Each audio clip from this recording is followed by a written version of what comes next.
Esse é mais um vídeo dos 12 princípios da animação, baseado no livro The Illusion of Life, de Frank Thomas e Ollie Johnston. E de acordo com o livro, o sexto princípio da animação, que é o Slow In e Slow Out, ele acabou se tornando a base de um outro princípio, que é o timing. O timing, que é o princípio que hoje em dia eu acredito ser o princípio mais importante de todos. E se você tem um pouco de dificuldade no timing da sua animação, você acredita que a sua animação não tá ficando legal, às vezes tá ficando flutuante, talvez você não tenha entendido o fundamento do timing, né? Essa base que é o slow in e slow out. Então, com isso em mente, vamos mergulhar nesse vídeo aqui, vamos ver onde utilizar o slow in e o slow out, onde não utilizar, o que a gente tem que fazer de melhor para ter o melhor resultado na nossa animação. Vamos nessa!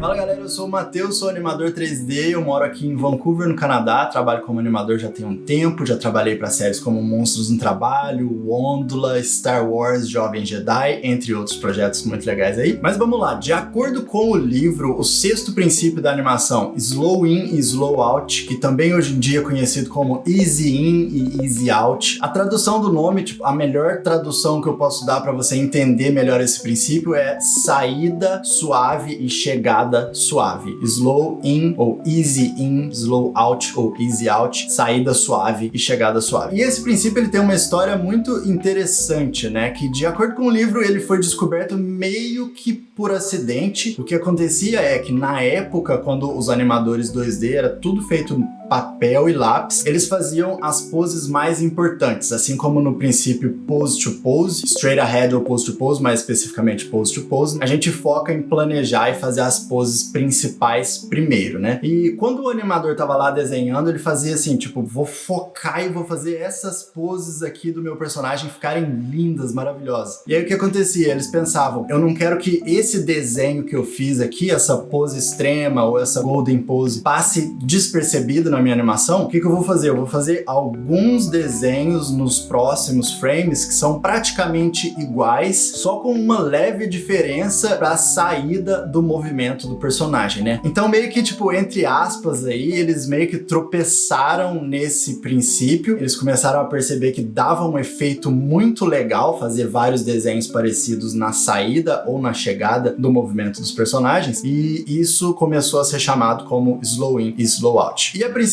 esse efeito ficou muito interessante, dava uma sensação legal, mas não dava uma sensação legal, uma sensação boa em toda a animação. Tinha momentos que parecia estranho, que a física acabava sendo quebrada. Se você não entendeu até agora, a gente já tá no sexto princípio, esse é o vídeo do sexto princípio. Praticamente todos os princípios, exceto o 12º, todos eles são baseados na física, né? No que é observável no nosso dia a dia. Tipo, se você joga uma bola e ela quica, o jeito que um ser humano salta, pula, anda, movimentos naturais. Então os princípios são baseados no que é observável na física do mundo real. E aplicando o slow in e slow out em todo momento que a gente tinha uma pose extrema, acabou causando uma sensação estranha. Então eles começaram a perceber quando que eles podem ou devem e quando eles não devem utilizar o princípio. E foi aí que eles começaram a entender, né, que o slow in e slow out ele é um princípio separado, mas ele começou a ser evoluído para o timing. E o timing vai ter um vídeo separado, porque ele é muito mais profundo do que o que eu vou mostrar aqui. O que eu vou mostrar aqui nesse vídeo de hoje é só a base. Então, se você não quer perder esse próximo vídeo que ainda vai ver, não deixa de se inscrever no canal e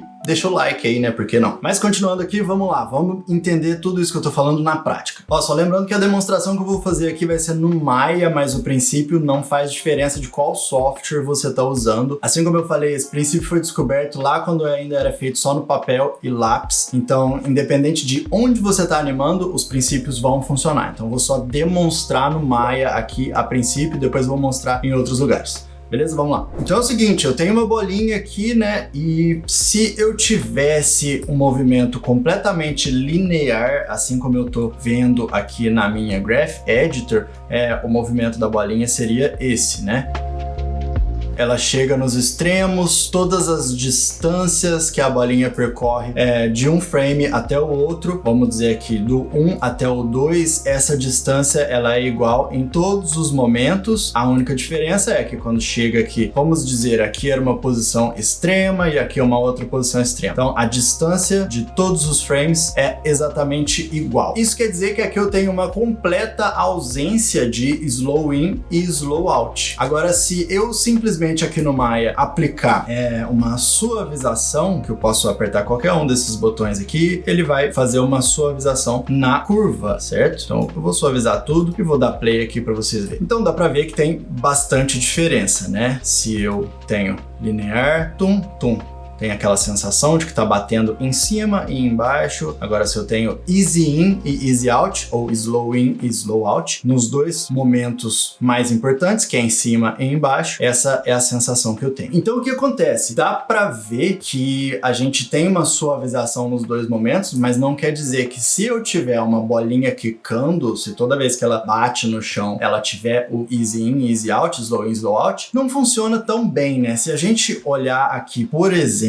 se eu simplesmente colocar linear na chegada, já dá uma certa sensação um pouco melhor. Eu posso colocar um pouco mais de variação, eu posso adicionar mais easy out, né? Easy in, easy out nas saídas aqui em cima. Se eu aplicar isso aqui, né? Se eu fizer simplesmente isso, eu tenho... Se eu, por exemplo, coloco mais easy out na parte de cima, aqui eu vou só copiar, colar isso aqui para as outras curvas, a gente pode ver que a gente tem uma sensação ainda melhor, aplicando mais easy out, easy in, easy out, ou slow in, slow out na parte de cima, e tendo esse impacto mais forte na parte de baixo, a gente consegue perceber que esse princípio não necessariamente deve ser aplicado em todos os momentos. Se eu tenho, por exemplo, nessa outra animação aqui de uma bolinha quicando indo para frente, já tem squash e stretch, aqui já tem uma animação com um pouco mais de complexidade, como vocês podem ver. Eu tenho easy in, easy out em cima e embaixo eu não tenho, mas se eu simplesmente faço uma suavização total da curva, tanto em cima quanto embaixo, vocês vão ver que o resultado da animação fica totalmente diferente. Então, com slow in e slow out aplicado nos lugares certos e com slow in e slow out aplicado em todos os lugares. Então dá para perceber que isso faz bastante diferença, você saber onde você tem que aplicar o slow in e slow out e você saber onde você não pode aplicar, para que a sua animação faça mais sentido de uma perspectiva observável na vida real, né? Na física da vida real. E esse exemplo que eu dei aqui foi super simples, uma bolinha quicando, vindo para frente, mas isso simplesmente pode ser visto em todo momento, em toda a animação, e eu vou mostrar alguns exemplos aqui para ficar mais claro para você. Se você está gostando do jeito que eu ensino aqui, considera dar uma olhada no meu curso no site m3danimation.com. Tem o curso desde o básico, onde se você não sabe absolutamente nada, você vai aprender tudo que você precisa para poder dar o seu passo para frente, começar a fazer animações de mecânica corporal um pouco mais avançadas, até o módulo 3, que vai sair ainda esse ano lá no site, que é de atuação, lip sync, performance e animação avançada. Então dá uma olhada lá no site m3danimation.com. Se você também está gostando do vídeo, não esquece de deixar o like, se inscrever no canal para ver os próximos vídeos que vão chegar. Mas vamos lá para as demonstrações aqui. Bom, então é o seguinte aqui, ó, peguei algumas situações para poder exemplificar bem, e a ideia é sempre que a gente tem um movimento que o personagem está parado e ele começa a se mover ou ele para um movimento, a gente precisa observar se a gente precisa de easy in e easy out ou não. Então aqui no filme do Flow, a gente tem esse movimento super rápido que parece que ele não tem nenhum easy in e easy out, mas se a gente observa aqui frame a frame, eu fiz umas marcações pra gente conseguir perceber, quando ele começa o movimento pra direita, aqui ele começa e eu fiz a primeira marcação, os dois risquinhos aqui dessas duas marcações estão praticamente no mesmo lugar, daí ele começa o movimento e a gente consegue observar a distância desse movimento, daí depois daqui para cá a distância fica muito maior. Então esse pequeno movimento aqui que tá começando tecnicamente devagar, a distância entre um frame e outro é pequena e aí depois fica grande, depois fica maior ainda daqui até aqui e aí chega aqui em cima para finalizar o movimento, a gente consegue ver que ele tá parando devagar. Então tem um easy in aqui nessa chegada. O movimento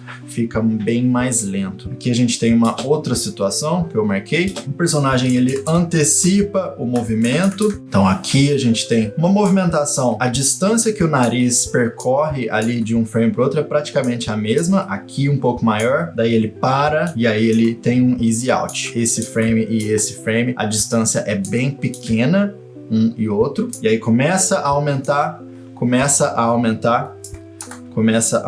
e aí a gente vê que a distância aqui é maior do que aqui e assim sucessivamente. Então o começo vai ser sempre suave, uma suavização para sair do movimento e aqui em cima também a gente pode ver que a distância que o nariz percorre começa a ser menor. Certo? E agora eu tenho um outro exemplo aqui que eu separei para mostrar para vocês. Aqui, nesse ângulo que a câmera tá, que o personagem tá vindo bem de frente, a gente não percebe tanto essa distância, essa diferença de distância, mas se a gente estivesse olhando esse personagem de lado, a gente ia perceber que a distância que ele se move para frente é bem grande. De todo jeito, eu fiz as mesmas marcações aqui. A gente tem esse começo de movimento bem pequeno, e aí ele começa a aumentar essa distância, boom, bem maior, e aí aqui ela tem uma consistência, um movimento grande, e aí chegando bem aqui, o movimento começa a ser bem menor. Então tem um easy in e um easy out, ou um slow in, slow out, tanto faz a forma que você quer chamar esse princípio, a ideia é a mesma, ou se você quiser falar em português também, uma suavização na saída e uma suavização na chegada, funciona de todo jeito. Aqui eu peguei esse movimento só pra gente ver várias partes do corpo do personagem, né? Que a gente tem o pé aqui embaixo saindo, a gente vê que tem uma distância menor e aí ele vai aumentar. Aqui não dá pra ver, mas a ponta do pé dele tá aqui embaixo e aí fica maior. A ponta do pé aqui já a distância tá bem maior e aí vai aumentando. Aqui tá bem grande a distância desse frame pra esse. Daí aqui maior ainda, então o movimento foi só acelerando e ele finaliza suavizando, né? Com easy in. A mesma coisa a gente pode observar na saída da cabeça ali, a distância que o topo da cabeça da raposa percorre é bem curto, aumenta aqui quando ele explode no chute, boom, e aí lá em cima é bem curtinho e começa a descer um pouco mais suave. Se a gente fizesse marcações também nos braços e em vários outros lugares aqui, a gente também ia conseguir observar essa movimentação. Mas é isso, pessoal. Quando o personagem está saindo de uma posição, ele vai sempre acelerar suavemente, mesmo que esse movimento seja muito rápido, 1 ou 2 frames, você tem que demonstrar que esse personagem está começando a sair de uma forma mais lenta e ele finaliza o movimento de uma forma mais lenta, que seja 1, 2, 3 frames, que seja um pouco mais devagar ali, só para poder suavizar a saída e a chegada. Situações que você não utiliza esse princípio, geralmente situações de impacto. Se alguma coisa está caindo, ela vem acelerando, pum, bate no chão ou na parede, seja lá onde for, não tem suavização naquele movimento. Se um carro vai bater numa parede, se um carro vai bater em outro carro, geralmente esse impacto ele é direto, não tem um easy in. Ali, quando o personagem está andando, sempre que o calcanhar encosta no chão, aquele movimento é pum, não tem easy in ali. Então sempre que tem impactos, o easy in e o easy out, slow in, slow out, você deve considerar não utilizar. Mesma ideia, quando a bolinha tá quicando, na hora que ela quica, não tem o easy in e easy out. Você pode aplicar squashes e stretches, que é um outro princípio, você pode agregar nesse princípio de slow in, slow out. Outra coisa, assim como a gente viu a raposa se movendo aqui, o movimento da distância que a cabeça percorre com os braços, com o pé, nada começa e termina exatamente ao mesmo tempo, que aí é o princípio do follow through. A gente já tem um vídeo aqui, se você não viu, falando sobre o princípio do follow through, mas o princípio do follow through e overlap, ele trabalha muito junto com o easy in e o easy out. Uma coisa começa num tempo diferente, tudo sai com easy in, easy out e termina de um jeito ou de outro. Mas esse foi o princípio do slow in, slow out. Espero que você tenha gostado, espero que você tenha aprendido alguma coisa. Se você gostou, não deixa de deixar o like no vídeo, não deixa de se inscrever. Mas é isso, pessoal. Tamo junto e a gente se vê no próximo vídeo.